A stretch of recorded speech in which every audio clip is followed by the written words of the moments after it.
Jumpa lagi bersama kita semua di Katolik Rock. Ketemu lagi, pukul duluan. Ini kok kejam banget daripada ntar ya. Oke, terakhir tuh Sobat Katolik Rock kita ngomong dengan Om Reza ini, kita bicara tentang agama kematian dan agama titik-titik. Terus beliau sempat bilang di part 1 tuh di edisi 1, beliau sempat bilang ada kabar baik. Nah, kita nantikan nih kabar baik setelah sekian minggu, sekian malam purnama, kabar baiknya apa tuh? Gimana nih, setelah agama kematian terus ada agama apa lagi tipologinya? Apa lawan dari kematian? Lawan dari kematian, keabadian. Kehidupan. Kalau kehidupan, zaman saya dulu keabadian. Agak lompat saya dulu. Oke. Agama kehidupan. Agama kehidupan. Itu berita gembiranya. Berita gembiranya. Ini abis itu ya, wangsit dari kemarin nyepi di Bali ya?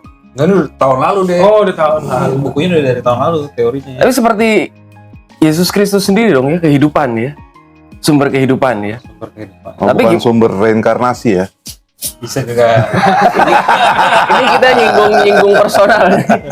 Ya, terus agama kehidupan nih gimana nih Om? Ayo kita urai nih Om nih. Jadi agama kehidupan nih sebenarnya ada di buku ini nih. Semuanya, bahkan karena kita budaya membaca agak lemah gitu ya. Jadi kita diskusi lah. Saya budaya mendengar.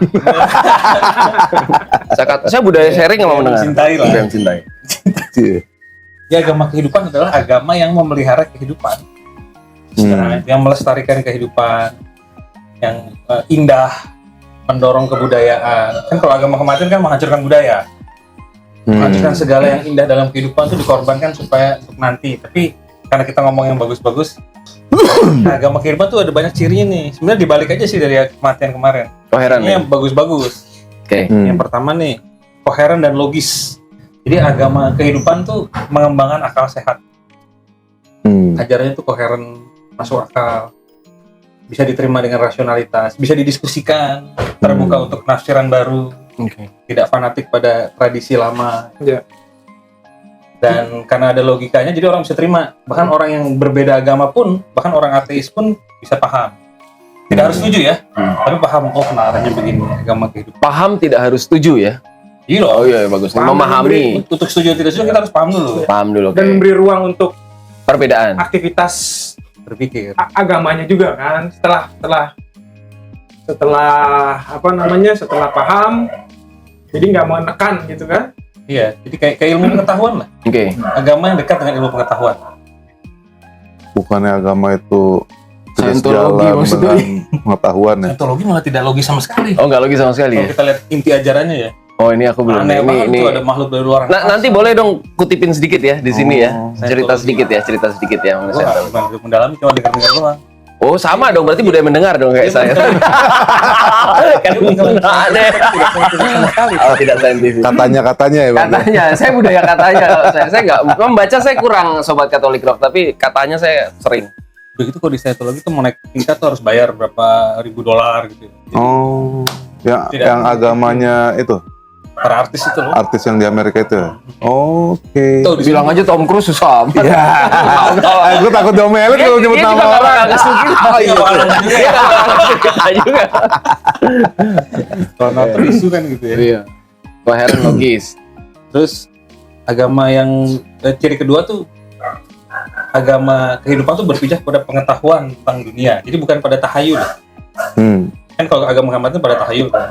Ajaran-ajaran tidak logis, dipaksakan. Kalau agama kehidupan tuh dia memberikan knowledge, pengetahuan. Widya kalau bahasa Sanskritnya. Jadi misalnya pengetahuan tentang apa itu kehidupan. Bahkan sampai ke fisika, apa itu realitas, apa itu kenyataan, apa itu materi. Bukan materi duit ya, materi kayak benda-benda ini. Udah. Apa itu materi.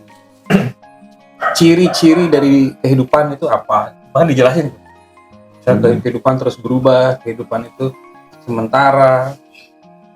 Menjelasinya dengan intonasi yang sistematis, dengan koheren seperti memaparkan ilmu pengetahuan. Tapi intonasinya kalem gitu, enggak gelegar enggak ya. Kalau gara-gara biasanya nggak diisinya itu. Oh gitu. Karena nggak diisinya makanya dia terang-terang. Oh gitu ya. Oh, iya, iya. Caci maki doang gitu kan. Kalau diisinya kan dia sistematis. Cek. Jadi agama dan pengetahuan itu tidak dipertentangan. Kan kita sering dengar tuh diskusi iman dan ilmu. Ya, ya. Banyak tuh sekarang di podcast. Iman dan ilmu, akal dan iman gitu. Kalau di dalam agama kehidupan tidak ada pertentangan itu. Agama adalah ilmu. Oke. Agama dalam arti sesuatu yang mengikat kita ya. Religare itu kan mengikat dan menyatukan. Kita menghadirkan order. Agama itu kan order, tatanan. Agama tuh kacau. Jadi agama tuh menghadirkan order. Jadi menghadirkan order berdasarkan pengetahuan. Jadi tidak ada pertentangan iman dan akal. Tidak ada atau bukan sesuatu yang perlu dipertentangkan atau memang tidak ada, Pak? Dalam agama kehidupan itu sama-sama mencari kebenaran. Oke, jadi nggak ngomongin itu lagi gitu ya? Ya, kalau kita lihat dalam sejarah kan sering terjadi tuh bunuh-bunuhan atas nama agama, genosida, pembantaian massal, perbudakan, dibakar di tengah kota. Kayak lagunya Guns N' Roses kalau nggak salah, Killing in the Name of. Mana? Oh itu Rage Against the Machine. Ini terus nih. Baju kemarin Nggak belum ngetes cuci. doang Om filsufnya tahu nggak gitu loh, karena kan bajunya dia rocker banget. Gitu. Ini belum cuci aja nih sekarang. Oh bajunya belum dicuci kayak sobat Katolik Rock. Jadi ini agama pengetahuan. Bahkan agama kehidupan tuh dia bisa berdialog dengan ilmu pengetahuan. Dengan fisika, dengan neuroscience yang sekarang lagi berkembang. Fisika tuh kayak misalnya astrofisika tentang bintang, tentang matahari, tentang realitas, tentang Big Bang. Neuroscience tentang otak, tentang kesadaran, itu bisa berdialog, jadi partner dialog.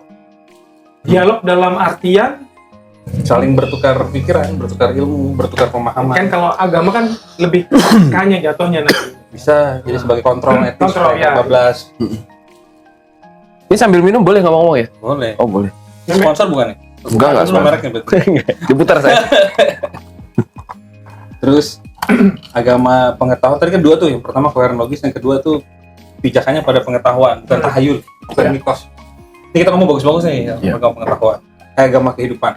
Terus ciri ketiganya, agama kehidupan tuh mendorong kebebasan.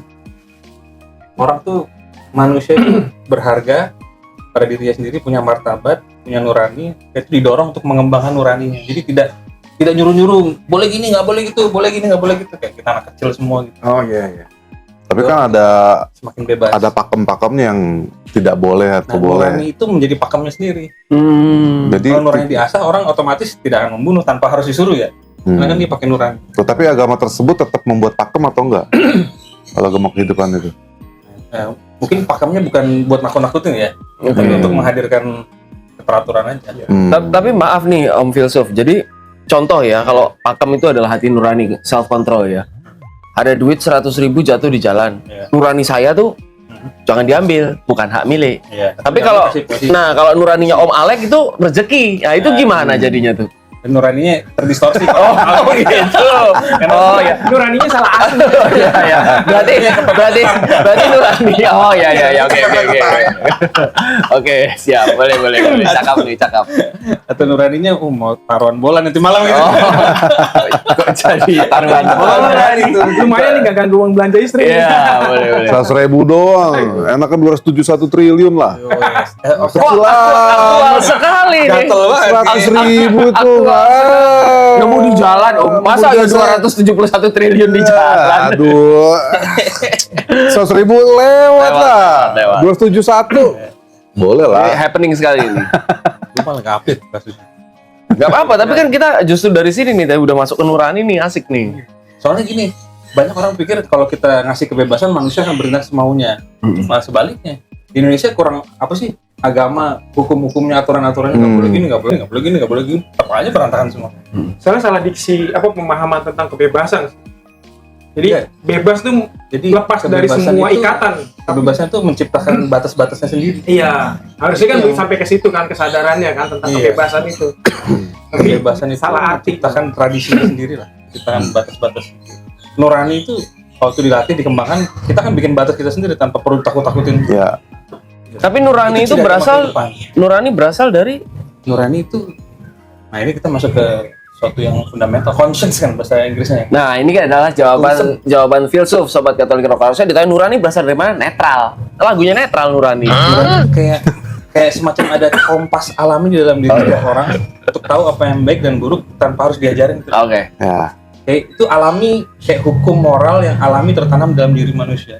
Nah itu Immanuel Kant itu. Tidak dari kebiasaan sedikit pun yang ditanamkan. Tidak apa? Tidak dari kebiasaan sedikit pun yang ditanam. Etikanya. Ya itu memang perdebatan besar dalam filsafat juga tuh. Apakah nurani itu diciptakan secara sosial dari didikan orang tua? Iya, atau lingkup itu sosial secara pertama. alami? Kalau Ada yang bilang nurani itu suara Tuhan. kalau teolog bilangnya itu sensor yang ditanam yang bisa menangkap kekuatan ilahi termasuk hal-hal Iya. baik. Kalau ilahi itu kan seolah-olah ada sosok personnya, antena moral semesta gitu loh, Ya. impersonal gitu. Ya. Kalau kita secara alami tahu membunuh itu nggak usah ditakut-takutin masuk neraka lah, atau ditakut-takutin masuk Bahwa itu penjara. salah. Udah ada nggak enak gitu loh kita bunuh orang. Kecuali tadi kepepet, nuraninya terdistorsi gitu. Nah, justru yang mendistorsi nurani seringkali perintah-perintah kencang, perintah-perintah agama yang kencang, yang membuat nurani kita nggak berembang. Karena tidak ada kesempatan untuk diskresi, discernment, perbedaan roh, kalau kata para Yesus itu. Tidak ada kesempatan untuk itu. Om ini lama di Giri Sonta kayaknya.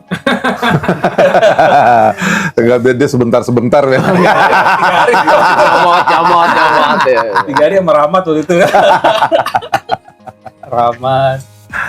Nah itu jadi itu Nurani tadi, ya. mendorong kebebasan. Jadi agama kehidupan tuh mendorong umatnya untuk semakin bebas. Bukan ada bebas maunya, tapi bebas dengerin nuranimu sendiri. Nggak dikit-dikit harus gini, nggak boleh gini, harus gini. Kayak kita anak kecil aja nggak punya otak gitu ya. Tetapi kan sebenarnya semua agama itu kan baik sebenarnya, lebih kepada si Iya. pengkhotbahnya, pemimpinnya. Bisa dibilang gitu gak? Dua sisi mata uang Di seperti setiap agama tuh ada dimensi kehidupan dan dimensi kematiannya. betul. Kita ambil Katolik lah, kita lihat Katolik. Ada nggak dimensi agama kematian? Ada, jelas. Semua. Dimensi agama kehidupannya ada nggak? Ada juga. Jadi Tinggal masing-masing yang mana mau dikembangin nih? Jadi masing-masing agama tuh ada Semua ya. agama ada. Iya. Karena kita kan Oke. Katolik rock ya. Kalau gue ngomong pakai Hindu kan nggak nyambung ya. Jadi Katolik lah. Sisi kematiannya apa? Wah, bakar-bakaran kan. Banyak filsuf di siapa namanya Giordano Bruno tuh yang dibakar di alun-alun kota Roma. Ya, zaman itu. Zaman dulu Iya. kan. Itu sisi kematian. Tapi ada juga sisi kehidupannya ya, para santo-santa. Galileo gitu kan. Francis Assisi misalnya yang sangat mencintai kehidupan dalam segala bentuknya. Sebagai patron dialog antaragama itu sisi kehidupan. Tinggal yang mana yang mau kita perbesar nih. Makanya tema yang gue tawarin waktu itu murtad, berpindah agama. Tapi berpindah agama dari kematian ke kehidupan. Wah, jadi implementatif untuk semua gitu Semua. ya. KTP lu agamanya apa urusan masing-masing lah. Iya. Tapi minimal pola hidup, cara berpikir lu murtad, dalam arti lu berpindah dari agama kematian ke agama kehidupan. Tapi tadi nyinggung KTP nggak kerja sama Disduk Capil nggak ya? Aduh. Wah, udah nyinggung KTP gitu loh maksudnya. Dari nurani lari ke KTP kan. Aliran kepercayaan. Oh gitu. Tapi kan berarti kan agama kematian itu kan adalah sudah menjadi sebuah sejarah kalau di Katolik kan.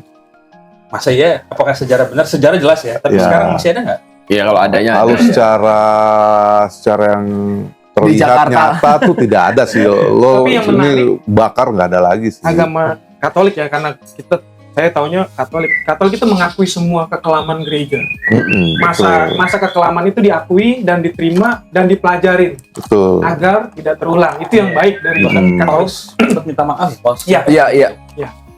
Yohanes Paulus kedua ya? Yohanes Paulus Dia kedua. minta maaf atas semua kejahatan Di masa yang lalu. diciptakan oleh Iya, gereja selama gereja. ribuan tahun. Tapi- Wah, itu langkah besar. Existing masih ada ya karena saya penggemar film mafia. Hmm. Itu kalau di Mexico sana, Guatemala itu Iya, bisa. mau membunuh itu kan Aku dosa. buat baru buat tanda salib dulu baru nembak ya kan? Bisa aku dosa ya. Ya bisa ngaku dosa aja. Bisa dosanya bersih lagi. Ya kayak film Godfather tuh kan di dalam lagi misa yang di depan dar gitu kayak gitu. Saya memang masih agama terjadi. kematian itu.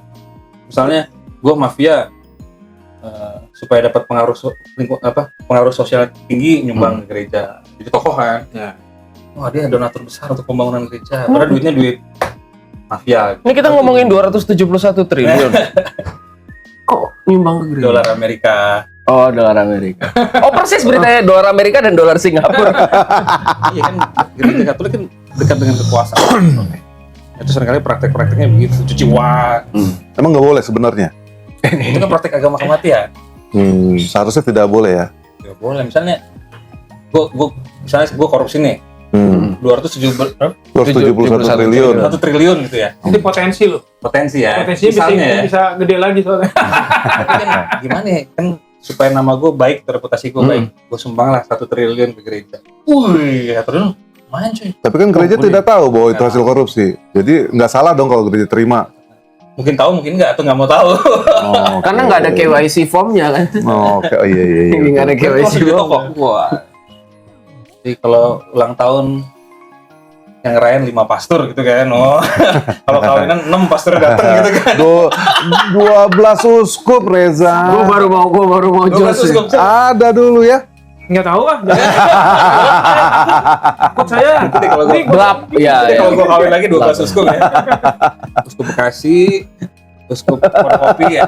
Sekian tahun lagi berarti buat Uskup Kemayoran. Tapi menarik ya agama agama Ini agama kehidupan lah. Kita ngomongin bagus-bagus lah hari ini kan. Menarik ya. Terus Masih ada lagi? banyak ini ada sekitar 116 ciri ya. Enggak. 112 tiring. Tapi cuma segini doang yang di terakhir-terakhir. Poin-poin lah. Tapi nggak 3 ini aja udah merangsang pikiran kita. Lu terangsang. Karena maksudnya kita panjang. yang Om Filsuf omongin itu kan kita bisa membuat semacam peta di otak kita. Apakah agama yang selama ini saya pegang Persis. dengan ajaran-ajaran yang kita jalanin sampai hari ini, ritual-ritualnya apakah sudah menuju ke Iya, persis. dalam kolom agama kehidupan atau dalam kolom agama kematian gitu. Dan kayak tema-tema gereja Uskupan Agung Jakarta itu kan tentang solidaritas, tentang kebersamaan, Bukan partai solidaritas ya. bukan. Itu Subsidiaritas. kan ngomongin partai ya. Tentang kesejahteraan bersama.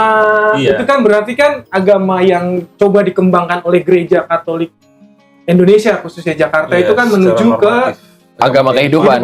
Tinggal bagaimana Anda dan saya itu mempraktekkan. Ya. Dengan bagaimana orang-orang seperti ini kita tegur gitu. Kita tertibkan ya kan orang-orang seperti ini. Tapi kan teori yang baik tuh bisa buat kita berkaca gitu. Baca teori ini, gue mana ya? Gue kayaknya masih di sini deh. Bisa nggak kalau gue murtad pindah agama? Gitu. Tapi ini buku pengetahuan atau buku reflektif? Dua-duanya. Oh, ini dia nih. Nih, Om, saya mau tanya nih Om. Ini kan Om buat di ekonomi. Filsuf. Om Filsuf kan keren. Ini sebutan baru loh. Ini nanti rumahfilsafat.com jadi Om Filsuf. Om Filsuf.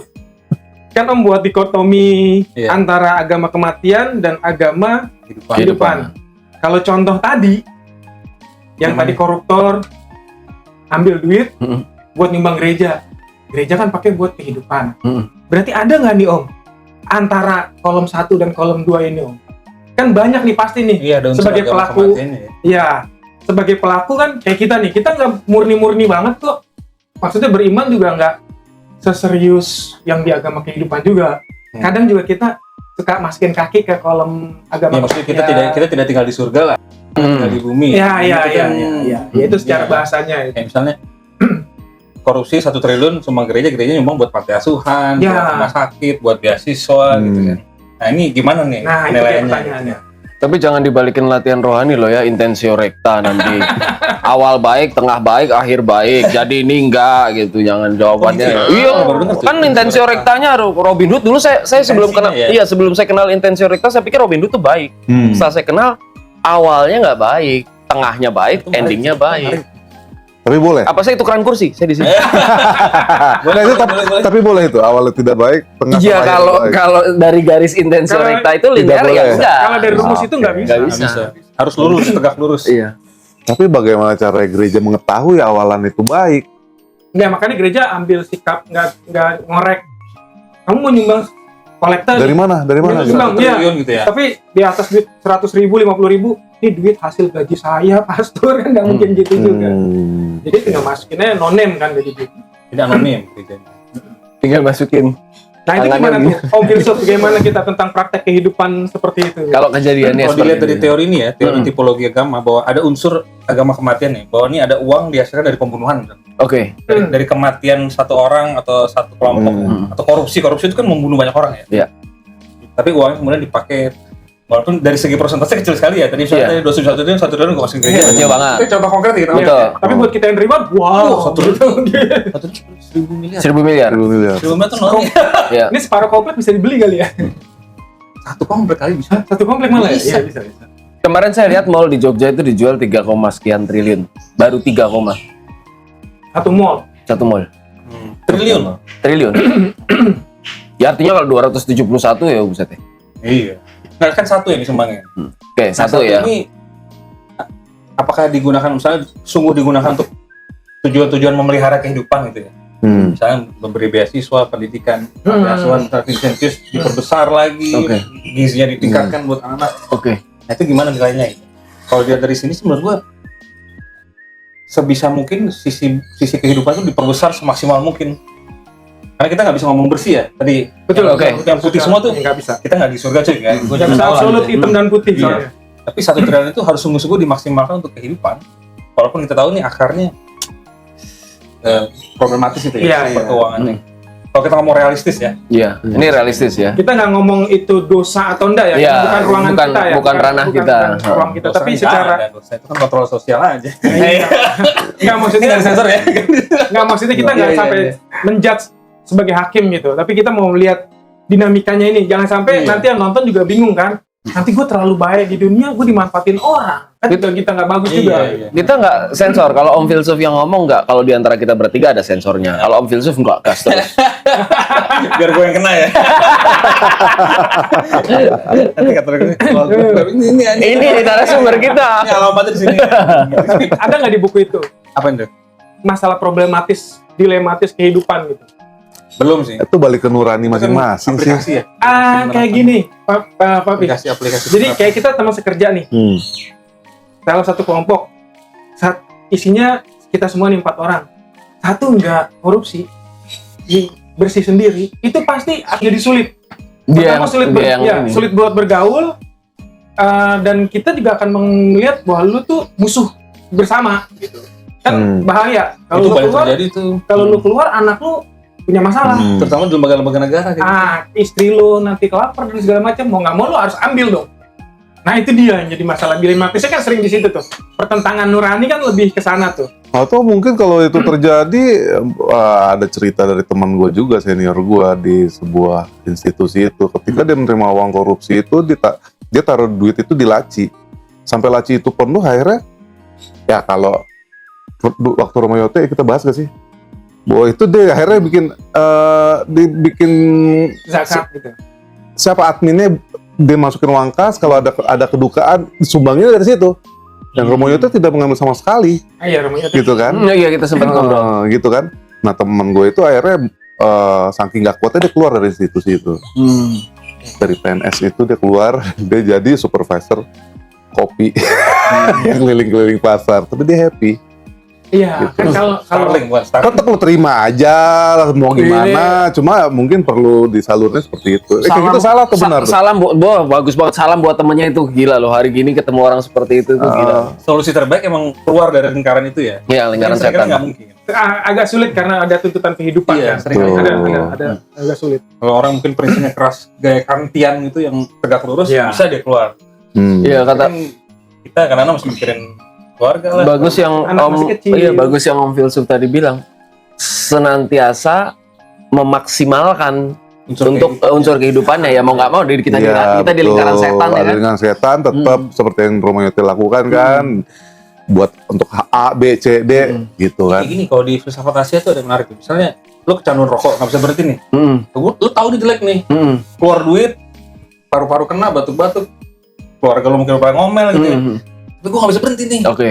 Yaudah, lu harus cari kebiasaan positif yang lu kencengin.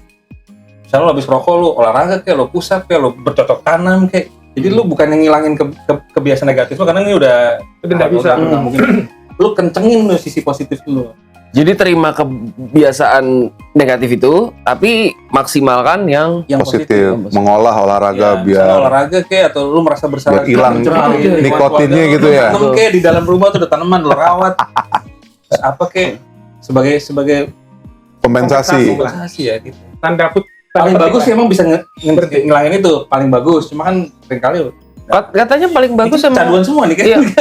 Katanya ngerokok sambil senyum paling bagus. Enggak, karena kalau ngerokok kan ngurangin umur, taruhlah 5. Kalau senyum nambahin 10. Jadi malaikat di atas tuh ngitung. Lu ngerokok senyum, lu narik, dia ngitungin terus. Jadi kejar-kejaran gitu, panjang. Ciri tahayul. Ciri tahayul. Penuh dengan emang tahayul gitu ya. filsafat timur tuh emang menarik sih memang ya. Di dalam putih ada gelap, di dalam gelap ada putih. Mungkin sisinya di situ kali ya. Om filsuf Iya, ya. paradoks ya. Ya. Jadi nggak mungkin pisah benar-benar Kayak di pisah. Bali lah. Di Bali tuh kan gue baru dari Bali kemarin. Itu buta kala yang niaga perwujudan. Maaf Om Filsuf, perasaan bukan baru dari Bali lah. Ke Bali mulu. Mau ke Bali mulu ah. Kayak gitu dah. Iya. Iya, bahkan di Bali tuh buta kala yang tonton bikin rusuh ya. Iya. Kayak semacam sosok setan lah. Iya. Dikasih sesajen, kasih Banten. Butuh Kala tuh di Jogja temannya Batara Kala. Orangnya itu juga, Sama sih, sebutan kan beda. Jadi bahwa kejahatan itu jangan Tetap beruang dimusuhi ya. ya. Tetap beruang ya. Dia Dirangkul. apa ya, dicintai ya istilahnya. Makanya Yesus bilang kan cintai musuhmu. Dalam arti itu ketika lu melawan musuhmu, lu menjadi sama jahatnya dengan musuh lu gitu. Makanya setan itu harus dicintai supaya dia tidak jadi setan lagi. Kalau musuh iya. Tapi ini enggol dikit ya karena ngomong Yesus ya. Ampunilah musuhmu, ditampar, beri pipi dan sebagainya, itu cinta kasih ya. Tapi Yesus berdoa di padang gurun 40 hari puasa, digodain setan. Dia langsung bilang, "Nyalah kau iblis." Lagi lapar tuh. dia satu-satunya yang aku mikir, wah ini kok giliran dia udah benar teridentifikasi iblis, nyala kau musuh iblis. kita, Lagi lapar lah. Lagi lapar. Oh gitu ya. Nanti kita cari Romo yang jago. Yang bahas di situ ya. Oke. Di situ ya. Menarik juga itu satu-satunya. Enggak, tapi dia setiap ketemu iblis dia bilang enyah atau pergi. Iya, enggak, maksudnya kalau musuh masih, siapa masih gitu. Tapi iblis itu nggak ada kata diampuni. Nggak ada ampun. Nyahlah kau gitu. Kan mungkin Yesus waktu mengatakan sabda itu musuhmu itu ya sesama manusia. Betul. Bukan Sesama manusia gitu kan, jadi cintailah sesama musuhmu. manusia, bukan makhluk lain. Gitu maksudnya. Itu yang melihat kelemahan dari agama-agama Abrahamik ya, Yahudi, Kristen, Islam, sangat dualistik. Ada setan, ada malaikat. Soalnya dunia itu perperangan antara yang baik lawan Putih, yang hitam, jahat. Dunia itu tidak seperti itu. Kalau kita ngomong pemikir-pemikir mistik Kristen lah ya, yang udah Master Eckhart, Francis Assisi, nggak ada setan di dunia. Ini semua cinta. Yang ada adalah ketidaktahuan, ignorance. Orang yang tidak tahu, makanya dia berbuat yang aneh-aneh. Bukan karena dia jahat, karena dia tidak paham. Tapi di Bandung nggak ada setan loh. Ada jurik. Iya itu juga sisi agama kematian yang gue lihat tuh. Jadi sangat dualistik ya, dikotomik kuat banget. Padahal harusnya seluruh ciptaan ini kan ya sudah sempurna sebagaimana adanya. Yang disebut setan tuh ya sebenarnya kebodohan sih lebih tepatnya, ignorance ya, avidya. Berarti dosa itu adalah Ketidaktahuan. kebodohan. Nah kalau kayak gitu Bukan karena dia jahat ya. Iya. Aku lah. Tapi seseorang tersangka itu bisa mengatakan, karena saya tidak tahu bahwa korupsi itu tidak boleh. Nah, di sini masuk Ternyata Plato. berarti dia bisa bebas dong, tidak dipenjara atau bebas dari hukuman. Saya tidak tahu kalau membunuh itu tidak boleh. Kan bisa. Misalnya lu tahu membunuh itu tidak boleh, tapi lu tetap membunuh. Berarti lu kurang paham. Lu tahu teorinya buat membunuh itu tidak boleh, tapi lu tidak sungguh membadani ilmu itu. Bahwa membunuh itu, Dia tidak tahu nih, posisinya dia tidak tahu nih. maksudnya Bahwa membunuh itu tidak boleh. Berarti sakit jiwa, makanya nggak dipenjara ya. Ya, nemu. Tapi pun ada yang misalnya dia sehat secara mental, dia tahu membunuh itu salah, tapi dia tetap membunuh. Berarti pengetahuan soal tidak boleh membunuh itu kurang mendalam, kurang dibadani, belum embodied itu. Dia cuma tahu setengah doang. Ya. Kayak pejabat-pejabat lah tahu korupsi itu kan nggak boleh, tapi aja korup kiri kanan. Dia tidak mendalami ya. Karena dia tidak sungguh paham gitu loh. Tapi memang musuh besar. Nggak tahu kalau dari tadi kita misalnya ada ciri yang lain gitu ya. Memang nafsu itu paling berat. Orang korupsi sekali nggak ketahuan, tapi karena dia nggak bisa ngendaliin nafsunya, rakusnya, greedy-nya. Tidak tahu kapan harus berhenti. Iya, kalau kita bicara realitas kehidupan tadi di dunia, kita bukan di surga ya. Kayak tadi di lingkaran setan di institusi tertentu ya. Ikut satu kali, terus saya gulung juga.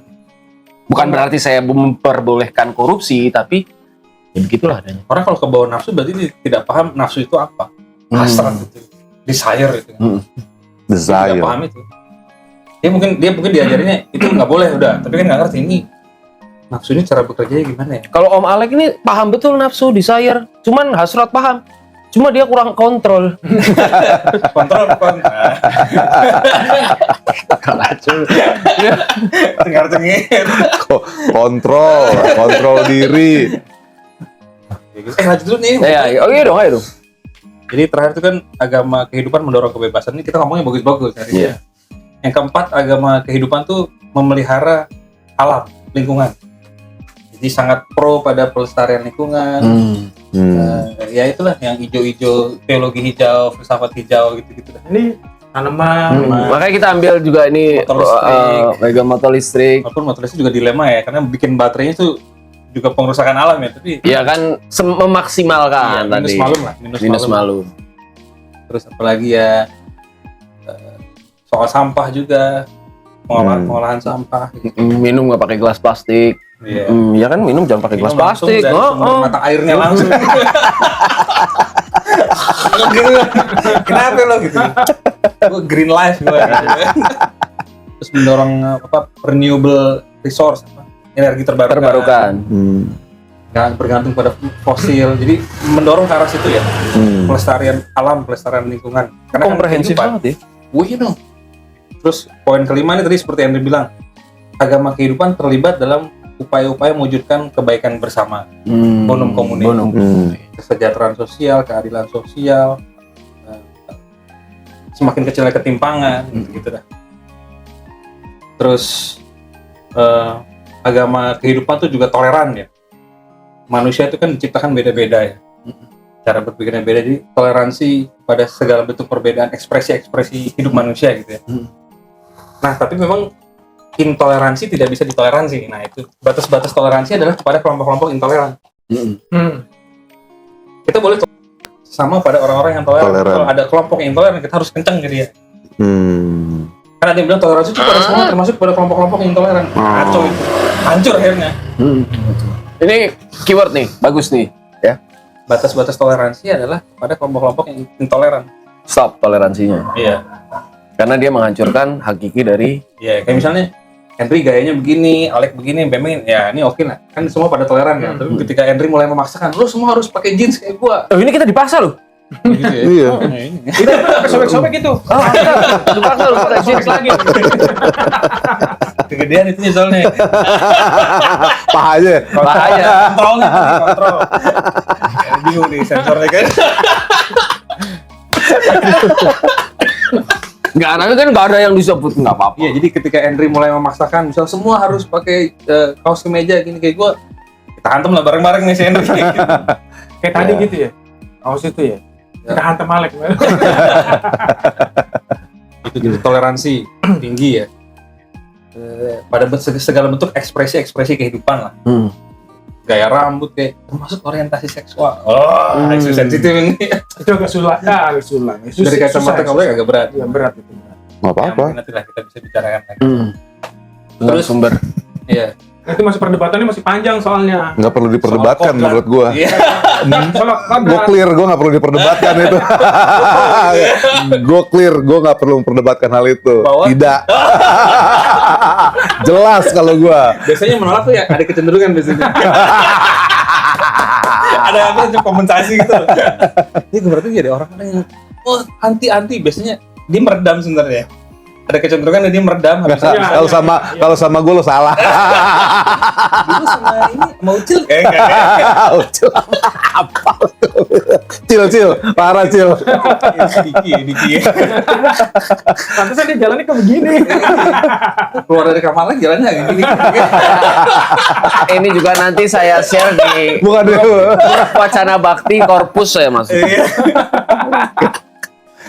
Iya, ya itu gitu. kalau itu pasti pro dan kontra, dan banyakan yang kontra untuk yang sejenis itu. Iya, itu mungkin salah satu ciri agama kematian juga. Aduh. Oke, lanjut. Nah, agama kehidupan ciri ketujuhnya adalah penuh dengan welas asih. Jadi agama welas asih ya. Jadi hidup ini kan banyak tantangan ya, konflik kiri kanan, semua dihadapi dengan compassion, dengan cinta kasih. Ada masalah, solusi yang paling penuh cinta kasih yang mana itu yang di dalam. Kayak tadi misalnya LGBTQ. Banyak LGBTQ. LGBT. Tambah lagi plus apa gitu dah. LGBTQRSTUVWXYZ. LGBT. Anggaplah itu menciptakan Q-nya apa? tegangan ya di dalam masyarakat. QQ. Nah, apa solusi yang paling penuh welas asih menghadapi itu? Tetapi kan tadi lu bilang kita itu udah tidak perlu toleransi lagi ketika ada hal-hal yang intoleran gitu kan. Menurut gue yang itu tuh intoleran. LGBT. Saatnya kita intoleran ke hal itu ya dong. Gue lagi mencoba mencerna. Ya kan? Gerakan itu menurut gue gerakan intoleran. Ya kita saatnya kita intoleran. Ya Nggak, kalau enggak dong. soalnya dia pakai Gaya. Oh, lu pernah di ini ya? Bukan. dia teori kodrat soalnya. Mobil sob. Jadi kodrat manusia itu fix, Iya. nggak ada antara. Jadi F atau M, feminim atau Ya kurang lebih gue sama Om Totem sama lah. Itu udah ada ngobrol juga udah. Hampir. Hampir. belum deal. Belum deal. Ada rocker juga tuh ya. Jadi ya penuh welas asih lah. Jadi Berarti teori satu dan teori dua bisa berbenturan dong ya. yang mana? Welas asih, terus ketika ada intoleran kita hajar. Cakep nih. Bener dong. Cakep. Jadi ciri-ciri Bener yang agama kehidupan Iya. bisa Ada dua tadi Kita ya. ambil contoh lah tadi kayak misalnya Henry memaksakan cara berpakaiannya kita. Jangan kita hantam langsung kan. Kita bicara, "Bro, orang kan baju beda-beda." Nggak yakin kalau lu sih ya. Gak itu ini ya. Oh iya ya. Ini kan ada tegangan nih, berarti ada kelompok intoleran. Langkah pertama jangan langsung bunuh dulu. Ditegur lah. Dengan Oh, penuh kirain cinta jangan kasih. langsung dibunuh, disiksa dulu. Jangan Dulu. dibunuh, siksa dulu. Nah, ini masih SMA. Digas dulu ya. Gagal dari SMA gue Oke, oh gitu ya. 40 padahal ya. Nah inilah masa paling indah, makanya disebut. Udah 40 semua ya? Enggak, aku 39. Ini 41. 39. Dia langsung 39 bilang, 2 tahun tadi lalu. 41, 45, 43. Aduh. 45. Gue juga lagi mikir, kayaknya kagak deh, kayaknya paling tua angkatan gue bukan dia. Banyak amat. Jadi bahkan intoleransi pun dihadapi dengan penuh welas asih. Oke. Kalau kata ada Gus Muafik tuh dari Kiai NU di Jogja, dibina dulu. Kalau nggak bisa dibina baru dibinasakan. Nah gitu lah. Oh kayak para teroris Bagus, itu ya. iya. Di radikalisasi dulu gitu ya. Diajak ngobrol lah, dibina diajak ngobrol. Oke, Bro, oke. bisa tadi kasus real lah, kita bikin kasus ini. Henry memaksakan cara berpakaian kita. Nggak bisa lah, gini. Enggak, soalnya kan bandarnya sama gua, suppliernya. Beli biar sama gua biar dapat untung. Kalau gitu gimana? Tapi biasa prakteknya nggak begitu, biasa prakteknya bukan bro, nggak bisa lo pakai gini, ya, gitu. Tapi udah sambil dicengkram gitu. Berarti ada unsur agama kematian. Iya. Ya ini Oke. nyambung dengan ciri ke-7 nih. Belas asih tadi. Ini berubah ke-8 berarti. Agama perdamaian. Agama kehidupan adalah agama perdamaian. Yang mendorong perdamaian dunia. Tapi bukan hanya perdamaian semua ya, perdamaian yang berdasarkan pada keadilan. Keadilan sosial, politik, ekonomi, dan keadilan ekologis lingkungan. Wah mustahil tuh ya. Bukan saya sih, berat dilakukan. Enggak, adil buat gua belum tentu adil menurut versi lu, bener gak? Iya. Berat. Kita harus bahas ngomong keadilan lagi. Teori keadilan gimana? Keadilan agak panjang soalnya. Kalau ngutip Jacques Derrida, itu keadilan adalah memberikan pada orang apa yang menjadi Sesuai hak hak porsinya ya. Porsinya dia. Misalnya ego penulis, gue diberikan misalnya apa? Diberikan Royalti sekian mobil gitu, diberikan mobil, gue nggak perlu mobil, gue penulis cuy. Lu perlu? Mesin tik. Laptop misalnya. Oh, Mesin tik. Berarti laptop. Lo paling parah lo, pulpen. Gue udah nggak bisa nulis. Lu tahu kalau ditanya kan suka ada kuis alat apa yang digunakan untuk nulis. Lu jawab Pulpen. laptop, pulpen. Benar. Seperti halnya kendaraan apa yang alat transportasi yang dimiliki oleh tiap-tiap manusia. Berarti Kaki. Waduh, nggak bisa pikir. Nggak usah dipikirin. berarti kita ngasih dia jangan mobil ya, ngasih pulpen satu mobil. Kan dia penulis. Pulpen satu mobil. Sebenarnya Oke. kalau lihat Katolik tuh sudah mengambil peran ini sih ya sebagai agama perdamaian ya. Minimal di abad 21 inilah, abad 20-21 lah dari JP2 sekarang dengan Fransiskus. Kayaknya tulisan ini juga terinspirasi dengan Katolik banget sih. Iya. Yang diterima oleh Om Reza. Betul. Menurut feeling saya, Iya, kalau dia karena masih Katolik KTP. Lo Om Reza kan memang Katolik. Makanya kalau masih Katolik di KTP. Gue custom apa ya? Istilahnya custom made Katolik lah. Jadi bukan Katolik mentah-mentah yang gue terima ini, tapi Katolik yang gue Justru kalau saya melihat Om Reza ini belum tentu Katolik, tapi menjalankan dan mengimplementasikan nilai-nilai Kristiani. Tapi Katolisitasnya tak pertanyakan juga gitu. Cuman dia Kristiani sekali. Iya, tapi Kecuali di jalan. Tadi yang kolasasi tadi kalau serempetan di jalan nggak ada. Wah, lapuk. Tapi ini figur yang baik. Ya, apakah menjadi Katolik tuh hanya sebatas ngikut ritual aja? Enggak dong. Itu kan dangkal sekali. Iya, ini sama dengan kayak kemarin Romo Tunjung kan ya. Romo Tunjung kan lebih lihat nilai spiritual. Harus sampai Sampai pada pemaknaan spiritual dari peristiwa Pekan Suci dan terutama Trihari Suci. Nah, ini lanjutannya dari orang yang lain juga melihat yang sama. Iya. Bahwa kekatolikan itu bisa dihidupi sehari-hari dari sikap hidup, cara pandang, cara bertindak dengan keutamaan-keutamaan kekristenan yang sudah didapat. Iya. Bukan begitu Om Reza? Bahkan sih, gue pikir Aduh. Token listriknya lah nih. habis. Kalau ini Wah, bisa nih Bang. Masih banyak. Waduh. itu bisa dibeli di 2 episode lagi lah. Ini panjang nih, kan bisa lo belah gitu. Oh, iya. Gue beberapa kali kayak gitu soalnya. Jadi panjangin aja, bisa dibelah. Gimana kita salam dulu aja lah, selesaiin dulu ya. Hah? Masih banyak ini. Masih banyak. Kita istirahatin dulu lah. 10 menit dulu lah, lanjutin. Oh, off dulu kita. Ya. Oh, habis itu lanjut lagi apa enggak? Iklan dulu ya. Oke. Tukang galon datang soalnya. Tukang galon, tukang sayur lah. Oke, ini gimana nih Cing? Ya, Lanjutin aja nggak apa-apa. ya 10 menit diringkas bisa? Ya udah boleh. Oke, ringkas deh 10 menit. Terus Bisa. ciri terakhir nih, ciri ke-9 dari agama kehidupan adalah menghargai perempuan. Karena Oh, perempuan penting. adalah kehidupan. Enggak. Jadi Yang membawa bayi janin itu adalah perempuan. Lo bisa jadi suami siaga macam-macam, tapi tetap aja perempuan kuncinya. Gitu. Berarti perempuan itu hanya boleh dicintai, tidak boleh disakiti. Dihormati saya. Kadang-kadang menyakiti juga bentuk cinta sih ya. Bentuk Menyakiti cinta ya. untuk mendidik misalnya. Nyakitin duduk kayak gimana? Misalnya iya, anaknya, via negatif lah. Iya, iya. Jadi nggak harus. Ya jangan Lulus, pakai term baik, menyakiti baik, dong ya, mendidik gitu. Berarti emang Om Reza ini pecinta wanita, perempuan, lah, perempuan. menghargai. Jadi perempuan diberi ruang untuk mengekspresikan kebebasannya, mengekspresikan dirinya, bisa jadi pemuka agama, catat bisa jadi pemuka agama ya. Catat ya. Iya. Om Alek kalau di rumah voting dia kalah. Lalu banyak perempuan. Di veto terus ya. Apalagi saya. Nah itu ada 9 ciri agama kehidupan. Mau diulang nggak dari awal? Iya gitu. Nah orang-orang penganut agama kehidupan tuh dia bisa beragama sebagai orang dewasa, beragama secara dewasa, aku bilang. Ya. Itu ada ciri-cirinya juga nih. Gimana mau lanjut? Gimana? Semuanya lu ciri-ciriin ya? Iya dong, detail kan? Detail. Kayak biologi gitu loh. Bisa kita beli aja bukunya. Download gratis tapi donasi ya, minimal 500.000. Oh, bisa di-download ya? Bisa. Download di rumahfilsafat.com. Oh, gitu. oke. Nanti aku attach linknya ya, Om ya. Bisa. Nggak apa-apa, bisa ya. Oh, itu bukan soft copy ya? Soft copy. Ibu. Masa download Dia hard kan copy? ini, Oh, iya, iya, iya. Tes dia masih dalam kesadaran atau tidak? Tempat dia bilang enggak kan? Mulai 2023 gue banyak nerbitin ibu biar lebih cepet. Karena kalau pakai penerbit tuh ngasih, nunggu Edit lagi. dulu. Ribet. approval dulu segala macam. Kita kirim email dibalas 2 minggu lagi emailnya. Mas lagi sibuk. Tapi kelemahan ibu nggak ada harga ya?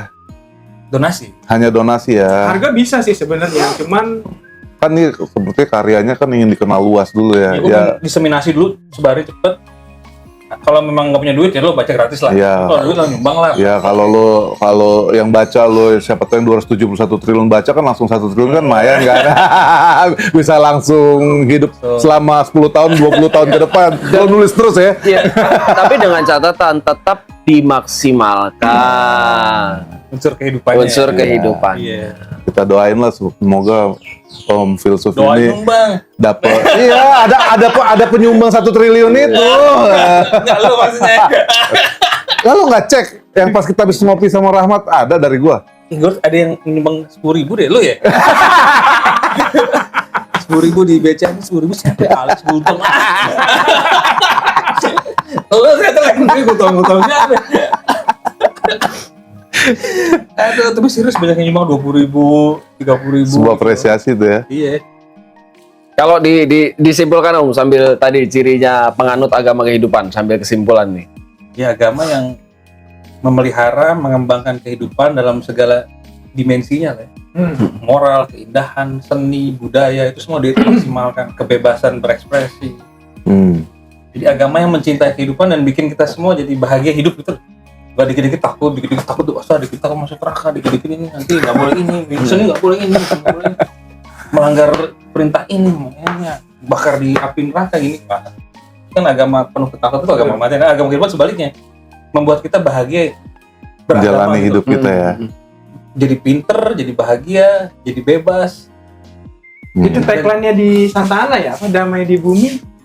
Damai di hati, damai di bumi. Nah, Ini makanya ini refleksi pribadi gue ya. Kan gue belajar semua agama ya. Literally semua agama. Kayaknya memang Katolik masih yang terbaik gue lihat. Ini gue jujur-jujuran ya. harus jujur lah. Iya maksudnya agama substansial, hukum tertinggi hukum cinta kasih.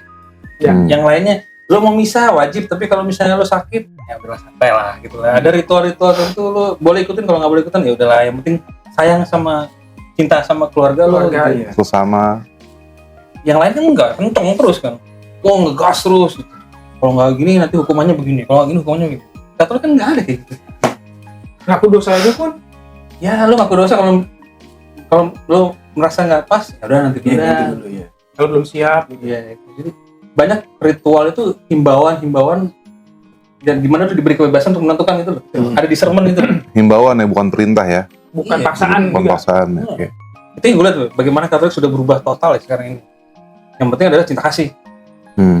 Nah, cuma mungkin yang kurang dari Katolik adalah sisi latihan spiritualnya kurang. Dia ngajarin cinta, tapi nggak diajarin bagaimana menjadi manusia penuh cinta. Kan ada metodenya.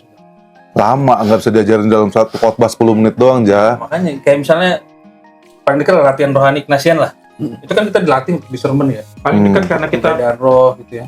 Ignas Yesuit kan banyak berkarya di Jakarta juga. Iya.